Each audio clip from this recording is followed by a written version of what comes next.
Il est 20h, plus de 1700 personnes qui voulaient travailler au contact d'enfants ont été identifiées comme prédateurs sexuels grâce à un nouveau dispositif. Elles ne pourront pas exercer. Je vous récap. Alors en fait, depuis le 1er octobre, les personnels de la protection de l'enfance et de la petite enfance doivent prouver qu'ils n'ont aucun antécédent judiciaire pour avoir le droit d'exercer avec des mineurs. Ça concerne par exemple les éducateurs, le personnel de crèche, les assistants familiaux, mais aussi les personnes de plus de 13 ans qui vivent à leur domicile. Par exemple, dans le cadre d'une garde à domicile, ça concerne donc aussi les enfants de l'assistante maternelle. Et ces personnes doivent donc désormais faire une demande d'attestation en ligne. On vérifiera alors qu'elles n'ont pas été condamnées pour des infractions en rapport avec des mineurs, la détention d'images pédocriminelles par exemple. On vérifiera aussi qu'elles ne sont pas inscrites au fichier judiciaire automatisé des auteurs d'infractions sexuelles et violentes. Toutes les personnes doivent donc faire cette demande d'attestation qui devra être présentée à l'embauche, puis tous les 3 à 5 ans tout au long de la carrière. Et si la demande d'attestation est refusée, l'employeur doit engager une procédure de licenciement. Parce que pour info, exercer auprès de mineurs alors que l'on fait l'objet d'une incapacité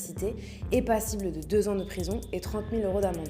Ce dispositif dont je vous parle, il est expérimenté depuis septembre 2024 et ce mercredi 1er octobre, il vient d'être généralisé à tout le territoire. Au total, 342 000 attestations d'honorabilité ont déjà été délivrées et 1733 demandes ont été refusées en raison de condamnation. 80% de ces personnes travaillaient dans la protection de l'enfance. Et la haute commissaire à l'enfance, Sarah El Haïry, a déclaré que ce sont des chiffres glaçants. Bon, et en 2026, cette vérification devrait être élargie aux candidats à l'adoption, mais aussi ensuite aux professionnels et bénévoles accompagnant les personnes en situation de handicap et les personnes âgées. On vous tiendra au courant sur Brut.